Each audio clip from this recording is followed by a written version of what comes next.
여기에 모인 여러분들을 주님의 이름으로 축복합니다. 우리 함께 사도신경으로 우리의 신앙을 고백하시겠습니다.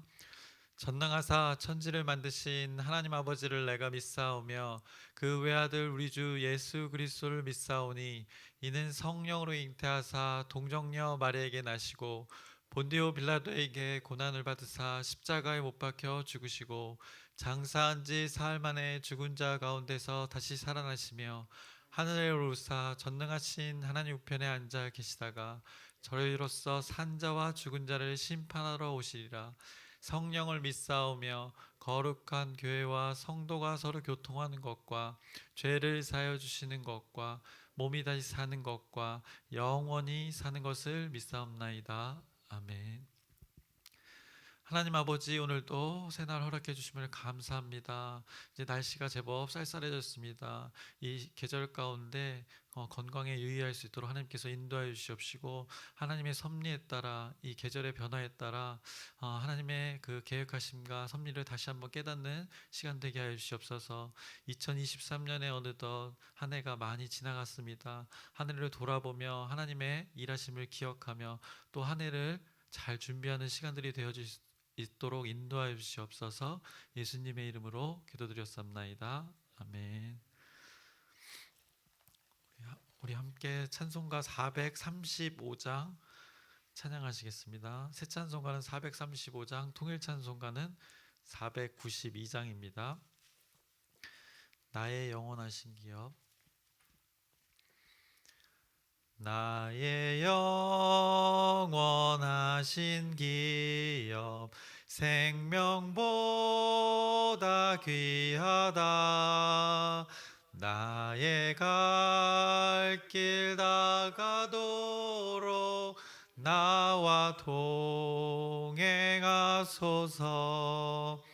주께로 가까이 주께로 가오니 나의 갈 길 다가도록 나와 동행하소서.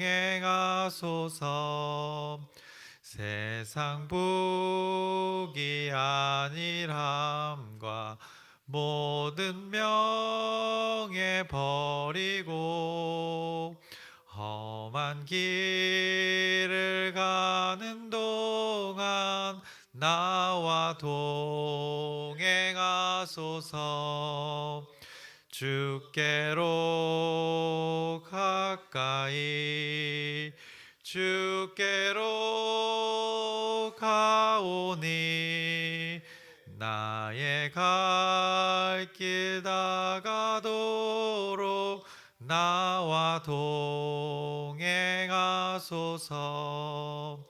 어두운 골짝 지나가며 험한 바다 건너서 천국 문에 이르도록 나와 동행하소서.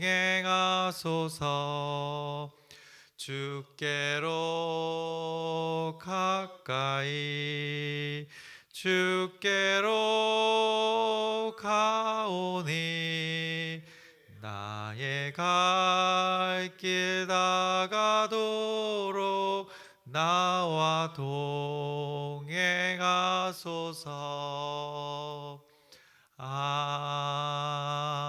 아멘. 오늘 함께 나누실 말씀은 사무엘상 10장 17절에서 27절까지의 말씀입니다. 사무엘상 10장 17절에서 27절까지의 말씀, 우리가 함께 읽기는 26절 말씀 한 절 읽겠습니다. 사무엘상 10장 26절의 말씀 우리 함께 읽겠습니다. 사울도 기브와 자기 집으로 갈 때에 마음이 하나님께 감동된 유력한 자들과 함께 갔느니라. 아멘. 오늘은 이제 10장 17절 이후의 말씀을 나눌 텐데, 어제는 이제 하나님의 그 징조를 말씀하셨었습니다. 제가 10장 앞부분에서. 그리고 그 징조가 하나도 땅에 떨어지지 않고 그 다 응했음을 목격했습니다. 그래서 사울의 그 기름 부음을 통해서 하나님의 권위로 그가 왕으로 세워지는 시작을 말씀하셨고, 그 가운데 하나님께서 이제 새 마음을 주시고 하나님께서 함께 하심으로 그가 변하게 되는 것을 선포했습니다. 그리고 이제 계속해서 사울이 이제 왕으로 세워져 가는 모습을 성경이 계속해서 말씀합니다. 그래서 오늘 본문의 그 소제목을 보시면 사울이 왕으로 뽑히다라고 이렇게 정해져 있습니다. 그래서 사울이 왕으로 뽑히는 일을 이렇게 당하는 것을 이제 성경 오늘 본문에 말씀하고 있습니다. 사울의 그 기름 부음 이후에 이스라엘 사람들을 이제 한데 모으게 됩니다. 미스바에 이스라엘 백성들이 이제 모이고 그 자리에 모이게 되는데, 그 자리를 여호와 하나님 앞에서의 자리였다고 성경이 말씀하고 있습니다. 그들이 사무엘이 불러서 여호와 앞에 모인 자리 가운데 왕을 세우는 일을 이제 구체적으로 그 공동체가 전체가 하게 되는 것입니다. 그 왕이라는 자 한 사람을 정해야 하는 것인데, 그 한 사람을 정하기 전에 이제 사무엘은 먼저 이스라엘 백성들을 모아놓고 그들을 향해서 여호와 하나님이 이스라엘을 향한 그 책망을 먼저 선포합니다. 그것이 오늘 18절에서 19절에 말씀합니다. 이스라엘 자손에게 이르되 이스라엘의 하나님 여호와께서 이같이 말씀하시기를 내가 이스라엘을 애굽에서 인도하여 내고 너희를 애굽인의 손과 너희를 압제하는 모든 나라의 손에서 건져내었느니라 하셨거늘 너희는 너희를 모든 재난과 고통 중에서 친히 구원하여 내신 너희의 하나님을 오늘 버리고 이르기를 우리 위에 왕을 세우라 하는도다. 그런즉 이제 너희의 지파대로 1000명씩 여호와 앞에 나오라 하고 이렇게 말씀하고 있습니다. 하나님께서는 이스라엘 백성들의 압제와 모든 재난과 고통 중에 친히 구원해 주셨습니다. 그런데 이스라엘 백성들은 하나님을 버렸습니다. 그거의 과거에 대해서 지금 책망하고 있는 것입니다. 그리고는 너희들이 우리에게 왕을 세워주십시오 하고 요구했던 것, 이것이 책망받은 일이라고 지금 온 백성에게 지금 사무엘이 알려주고 있는 것입니다. 그리고는 이제 하나님의 이제 허락하에 그들의 요구를 하나님께서 받아들이시고 이제 왕을 뽑는 과정을 실제적으로 그 공동체 가운데 거치게 되는데, 그것이 이제 20절부터 24절까지 말씀하고 있습니다. 그래서 모든 지파 가운데 이제 제비 뽑기를 통해서 뽑혔고, 모든 지파 가운데 베냐민 지파가 뽑혔습니다. 그리고 베냐민 지파 중에 또 가족별로 또 모았는데 그 중에 마드리 가족이 또 뽑혔습니다. 그리고 마드리 가족 중에 또 기스의 아들 이제 사울이 뽑히게 되는 일이 벌어진 것입니다. 오늘 개역 개정에는 이 제비 뽑기를 했다는 말은 없습니다. 그런데 뽑았다는 말을 통해서 우리가 유추해 볼 수 있고, 다른 버전의 성경에서는 이 제비 뽑기에 대해서 언급하고 있습니다. 제비 뽑았다는 표현을 직접적으로 하고 있습니다. 그러면 성경은 이 제비 뽑기를 했음에도 사울이 이 뽑혀지는 기이한 일들을 또 다시 한번 확증해주고 있는 것입니다. 앞서 10장 앞서 기름 부음을 통해서 많은 징조들이 있었고, 그것을 통해서도 사울이 왕으로 세워지는 것이 하나님의 섭리임을 선포했는데, 오늘도 그 과정 중에 왕이 세워지는 과정 중에 많은 공동체들이 모였는데 이스라엘 백성들이 모두가 모인 가운데 제비 뽑기를 했는데도 사울이 뽑혀지는 것을 성경이 말씀하고 있습니다. 그 많은 이스라엘 사람들 중에 제비 뽑기로 사울이 선택된 것입니다. 그런데 사울이 뽑혔으나 사울을 지금 찾지 못하고 있습니다. 사울이 왕이 되었으니 이제 이 소식을 그 뽑힌 자에게 알려야 하는데 사울이 보이지 않는 것입니다. 근데 그 가운데도 여호와께 묻습니다. 사울이 어디 갔는지 찾는 곳조차 지금 오늘 성경에서는 어디 있는지 하나님께 묻습니다. 그리고 하나님이 대답하시기를 그가 진 보따리들 사이에 숨었느니라 라고 알려주십니다. 그래서 그가 기름 부음을 받았고 여러 가지 징조를 겪었고 제비 뽑기를 함으로써 이 모든 과정을 직접적으로 거치고 있는 사울 자신과 그 사무엘은 모든 것이 이 하나님의 섭리 안에 이루어져 가고 있구나라는 것을 알고 있었습니다. 그럼에도 이제 오늘 사울의 모습은 아직 어떻게 보면 자신 스스로 또 그리고 스스로도 그렇고 공식적으로도 인정받지 못하는 모습이 오늘 본문 가운데 나타나게 됩니다. 일단 그가 온 이스라엘 백성들 앞에서 뽑혔을 때 짐 보따리들 사이에 숨어 있었습니다. 자신의 모습에, 그 자신의 형편에, 자신의 현재 모습에 당찬 모습이 없었던 것입니다. 자신이 어떤 왕으로서의 그 부끄러운 모습이 스스로 느꼈던 것입니다. 그래서 오죽했으면 거기 숨어 있었겠습니까? 그러나 거기 숨은 것을 알고 그를 데려왔는데 성경이 표현하기를 그렇게 표현하고 있습니다. 그 숨어있던 자를 데리고 왔는데 성경이 표현하기를 다른 사람보다 어깨 위만큼 컸더라라고 이렇게 표현하고 있습니다. 그는 자신이 왕이 되는 것에 부끄러워했지만 사람들이 보기에는 어떻게 보면 그 처음 사울을 표현할 때처럼 이렇게 준수가 용모한 것처럼 아주 매력적으로 보였던 것입니다. 보기에 참으로 만족스러웠던 것입니다.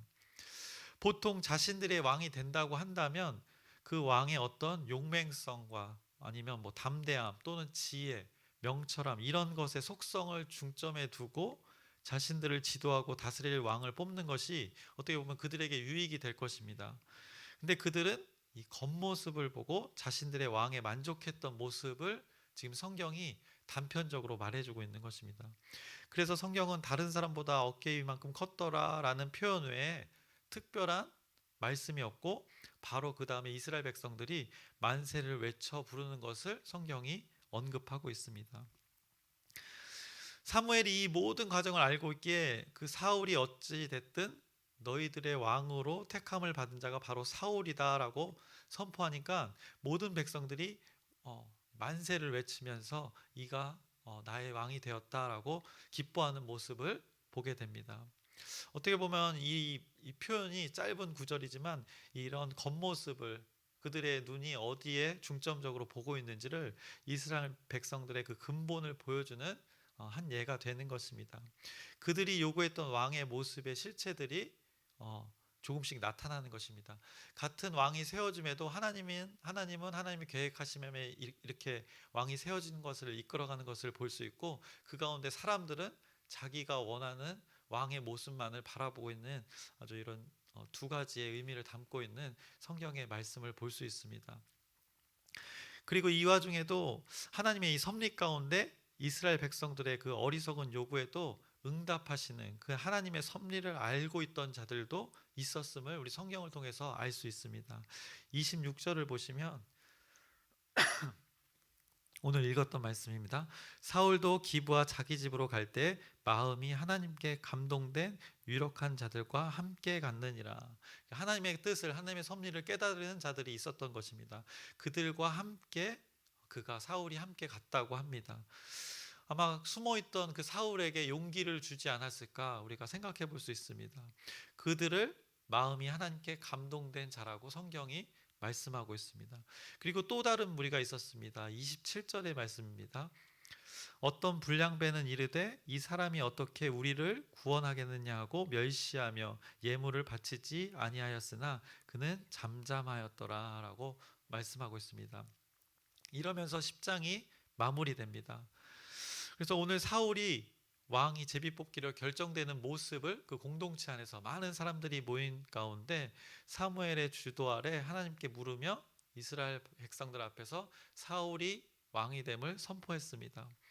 오늘 본문의 앞부분에서는 사무엘의 그 책망을 통해서 그들 스스로가 하나님을 거부했던 과거를 또 언급했습니다. 그리고 그로 인해서 자신들의 왕을 요구했던 분명한 과거를 기억하게 했습니다. 그러나 그런 무리한 요구에 하나님은 어떻게 반응하셨는가 우리가 생각해 봐야 됩니다. 하나님께서는 그 하나님의 뜻을 모르는 무지한 백성들에게 긍휼하심과 자비하심으로 그들의 수준에 맞게 한 사람을 세워 그를 통해 하나님의 통치를 하실 계획을 지금 세워 가시는 것입니다. 무지한 하나님의 그 자신의 자녀들에게 자기 자신 하나님의 날개 아래 그들을 지금 품고 계시는 것입니다. 여기서 무지하다는 것은 하나님을 거부했던 것을 말합니다.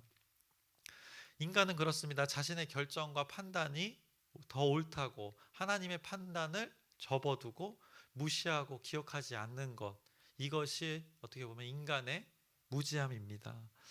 그래서 어쩌면 이 무지함 자체가 죄가 될 수 있는 것입니다. 성경에서도 말하는 죄는 하나님을 알지 못하는 죄입니다. 이것을 성경에서는 근본적인 죄라고 말합니다. 하나님을 알지 못하는 죄, 하나님에 대해 무지한 것이 죄라는 것입니다. 단순히 어떤 지식적인 것을 말하는 것이 아니라 하나님의 존재가 우리와 무슨 상관이 있는지를 모르는 것을 말하는 것입니다. 그래서 우리 인간과 예수 그리스도와 우리와 성부 하나님과의 관계, 또 우리와 성령 하나님과의 관계를 알지 못함을 말하는 것입니다. 그렇게 무지했던 이스라엘 백성들을 책망하고 하나님의 자비하심으로 하나님의 방법으로 다시 사울이라는 한 사람을 왕으로 세우시는 방법을 오늘 택하고 계시는 것입니다. 그래서 모든 백성을 불러 모아서 그들이 모두 인정할 수 있는 그 제비뽑기의 방식으로 그들이 원하는 왕이라는 것을 뽑으면서 정작 하나님의 섭리 가운데 하나님의 사람이 세워지는 기이한 일을 오늘 목격하게 되는 것입니다. 그래서 하나님께서는 자신들의 그 백성을 향해서 끊임없는 사랑을 베풀고 있음을 이 안에서 우리가 발견해야 됩니다. 어떻게든 인간의 이 무지함 가운데 하나님의 은혜로 무지한 자들과 관계하시려는 하나님의 열심을 우리가 찾아야 되는 것입니다. 그래서 하나님께서는 모든 사람 앞에서 하나님의 방법으로 그들의 요구에 따라 사울이라는 왕을 오늘 뽑았습니다. 그런데 분명하게 두 부류로 갈렸습니다. 26절에 마음이 하나님께 감동된 유력한 자들이 있는가 하면 27절에 어떤 불량배, 이 사람이 어떻게 우리를 구원하겠느냐 멸시하고 예물을 바치지 아니한 자들이 있었습니다. 하나님이 세운 자를 거부한 자들이 있었던 것입니다. 그것을 하나님이 세운 자를 동의했던 자들은 성경이 말하기를 마음이 하나님께 감동된 자들이라고 말했고, 거부한 자들을 불량배라고 말했습니다. 이들이 남을 해치고 이래서 불량배라고 표현한 것이 아니라 이 어떤 불량배라는 무리는 하나님과 마음이 하나 되지 못한 자들을 말하는 것입니다. 그래서 이후에 어떻든 하나님의 결정에 어떤 이들은 동의하지 못했다는 것입니다.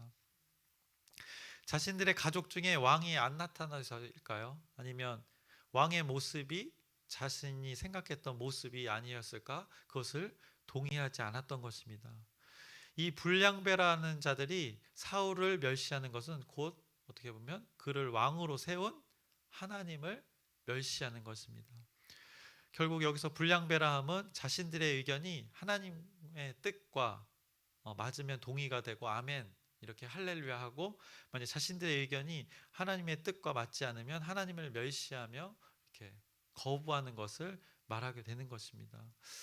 그래서 아주 이기적인 인간 본연의 무리들을 말하고 있는 것입니다. 그들을 불량배라고 지금 성경이 말씀하고 있습니다. 어쩌면 모든 인간에 내재되어 있는 그 악한 본성을 가리킬 수도 있습니다. 당장 나의 유익이 우선시되는 그 안목의 정욕이 될 수도 있고요, 이생의 자랑이 될 수도 있습니다. 우리 존재 자체가 불량배라고 할 수는 없으나 그 불량배의 요소들을 우리가 가지고 있을 수 있습니다. 그 요소들을 가지고 있어서 절제하지 못하는 우리의 삶의 모습들이 우리에게 존재하기 때문입니다. 그것을 우리가 인정하고 그것에서 오늘 말씀을 기준으로 우리가 돌이켜야 될 것입니다. 이 하나님을 멸시하는 것, 우리가 하나님 존재 자체를 멸시하거나 부정하지는 않습니다. 그러나 우리의 삶에 추구하는 그 과정 중에 하나님을 멸시하는 그 요소들, 불량배들처럼 그런 요소들이 있지 않은가, 오늘 말씀을 통해서 우리가 돌아봤으면 좋겠습니다. 그래서 하나님의 말씀의 가치관보다 세상의 가치관이 앞서는 경우입니다. 무시까지는 아니어도 하나님의 법칙보다 앞서는 세상의 법칙이 우리의 삶 가운데 익숙한 방법이 있을 수 있다는 것입니다. 우리가 알게 모르게 평생 살아오면서 익혔던 그 세상의 풍조가 있다는 것입니다. 그때마다 철마다 유행하는 그 세상의 유혹들이 우리들의 삶의 과정 중에 존재한다는 것입니다. 그것이 무엇인지 구체적으로 우리가 오늘 이 말씀을 통해서 말씀을 곱씹어 보면서 스스로에게서 찾아봐야 됩니다. 그래서 오늘 말씀을 통해서 내가 하나님의 존재는 철석같이 인정하고 찬양하고 경배하나 또 이율배반적으로 그 존재는, 하나님의 존재는 인정하면서 그 존재가 우리에게 말씀하신, 당부하신 말씀이 있는데 그 삶을 그 말씀으로 살아내지 못하지 않는가, 한번 우리의 모습을 한번 돌아봤으면 좋겠습니다. 그래서 오늘 말씀을 잘 곱씹어 봐야 합니다. 삶의 기준을 우리가 자꾸 들여다봐야 합니다. 이 텍스트 하나님의 말씀을 우리가 자꾸 들여다보면서 세상의 풍조 가운데 하나님의 말씀의 기준으로 살아가야 되는 것입니다. 그리고 자꾸 그분과 기도로 대화하는 것입니다. 그러다 보면 자연히 삶의 기준이 우리 몸에 배는 것입니다. 그러면 특별히 막 이제는 막 찾아보지 않아도 익숙해져서 하나님의 말씀대로 살아가게 되는 하나님의 사람의 삶이 되는 것입니다. 그래서 오늘 본문에 등장하는 우리가 읽었던 마음이 하나님께 감동된 유력한 자들, 그들이 여러분이 되기를 소망합니다.